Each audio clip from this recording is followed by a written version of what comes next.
So most important questions and answer.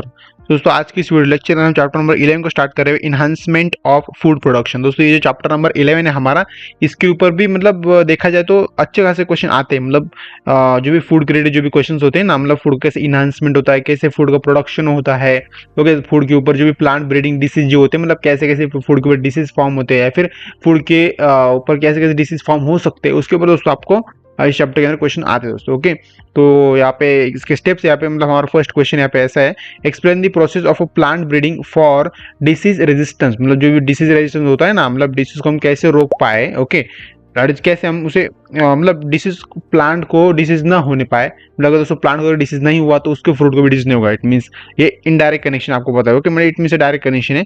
तो इसके concept यहाँ पे इसको आपको एक्सप्लेन करना है। तो इसके कुछ स्टेप्स है, वो हमारा collection of germ plasm, okay, selection of parents, okay, hybridisation, selection and selection and screening. दोस्तों क्या होता है इसको एक बार रीड कर लेना, क्योंकि मैं एक्सप्लेन करता हूँ नहीं बैठूंगा यहाँ पे, ठीक है। Testing and releases, okay, testing and release of new variety. जो भी न्यू वेराइटी रिलीज होती है ना, जब हम टेस्टिंग करते हैं किसी प्लांट का, अभी आपको प्लांट का टेस्टिंग के बारे में मुझे पता है, फिर नहीं पता, मुझे नहीं पता, बट यहाँ पे देख लो एक बार, यहाँ पे रीड कर लो।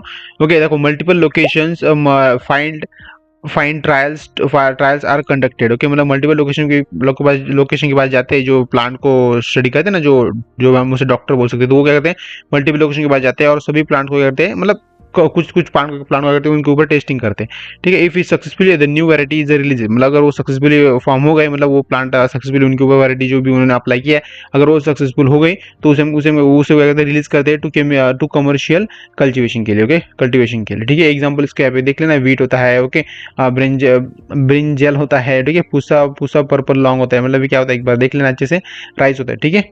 सेकंड हमारा what is the bio fertiliser. Bio fertiliser क्या होता है और उसके रोल भी आपको यहाँ पे एक्सप्लेन करें। Bio fertiliser is the natural fertilisation containing live microorganisms that enhance soil fertility and promotes plant growth by swiping essential nutrients, ठीक है। तो ये इसके बायो फर्टिलाइजर का मीनिंग होता है, ठीक है। सेकंड हमारा दोस्तों नेक्स्ट क्वेश्चन हमारा, इसके एडवांटेज देख लेना अच्छे से। मैं वीडियो लेक्चर बहुत ही लंबा नहीं करता जाऊंगा, क्योंकि यहाँ पे मुझे पता है आपका टाइम बहुत इंपॉर्टेंट, क्योंकि आपके एग्जाम सर पे आ चुकी है, मतलब आपको एग्जाम बहुत ही नजदीक आ चुकी है, तो मैं आपका टाइम वेस्ट नहीं करना चाहता हूँ, ठीक है। What is the tissue culture. Tissue culture क्या होता है, the tissue culture is a technique of growing plant cell tissues और organs in nutrients median under under sterile condition. जो भी स्टीरियल कंडीशन होता है ना, स्टीरियल कंडीशन, ओके, मतलब ऐसी कंडीशन होती है जिसके अंदर थोड़ी क्रिटिकल कंडीशन हम उसे बोल सकते हैं। इसके अंदर क्या होता है, टेक्निकल ग्रोथ ग्रोथ होती है प्लांट की, सेल की, टिश्यू की, ऑर्गन्स की, न्यूट्रिएंट्स की, मीडियन की, ओके, मतलब न्यूट्रिएंट मीडियन की, इनकी ग्रोथ होती है इन किसके अंदर, sterile condition, okay, sterile condition it means थोड़ी सी क्रिटिकल कंडीशन। इट मींस किसी प्लांट को समझो अच्छा कोई मतलब जो उसको जो भी न्यूट्रिशन चाहिए होता है उस प्लांट को, तो वो अच्छे से नहीं मिल पाता है, फिर भी उस कंडीशन के अंदर वो सर्वाइव कर पाता है, हम टिश्यू कल्चर बोलते हैं,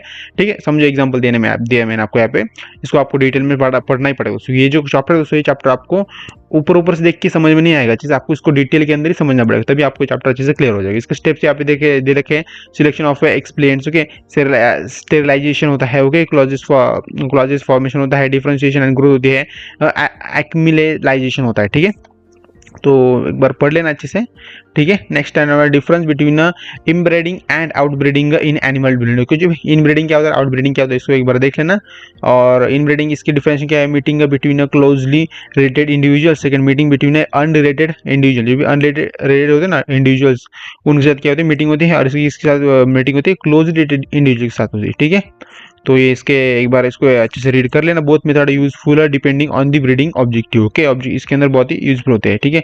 second, what is micro propagation. Micro propagation क्या होता है, micro propagation is a plant tissue culture technique use to rapidly multiply plants in library. मतलब लाइब्रेरी के अंदर दोस्त हम एक लैब के अंदर हम किसी प्लांट को रैपिडली मल्टीप्लाई कर पाते हैं। जैसे कि आपको पता है प्लांट को हम रैपिडली मल्टीप्लाई कर, मतलब एक प्लांट का अगर हमने सोचा कि हमें इस प्लांट को इसकी स्पेसिस बहुत सारे बढ़ाने हैं, फिर इस प्लांट को हमें मल्टीप्लाई करना है, तो हमें लैब के अंदर वो कर सकते हैं, ठीक है। ये हमारे जो भी प्लांट के अंदर है ना, ये सब कुछ पॉसिबल है। और दोस्तों फ्यूचर के अंदर जो भी बेबीज का जो पॉसिबल, मतलब जो भी ह्यूमन बेबी जो होते हैं उनका भी इन फ्यूचर के अंदर ये भी पॉसिबल होने वाला है। मतलब वो लैब के अंदर हम बहुत सारे बच्चे बनाएंगे, ठीक है, मतलब वो बेबीज बनाएंगे, ठीक है। तो ये प्रोसेस मतलब ये होने वाला है फ्यूचर के अंदर, आगे आने वाले कुछ 50-60 साल के बाद, बट ये अभी प्लांट के अंदर ही होता है दोस्तों, ओके, याद रखना।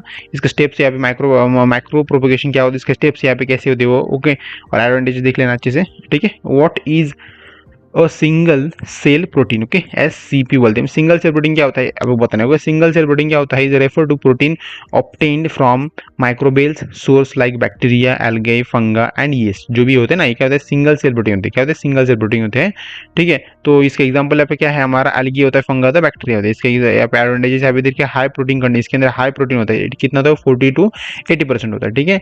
सेकंड में डिफाइन बायो फर्टिलाइजर क्या होता है। देखो, bio fertiliser is the most important question, इसके ऊपर आपको क्वेश्चन आ ही सकता है एग्जाम के अंदर, ओके, याद रखना।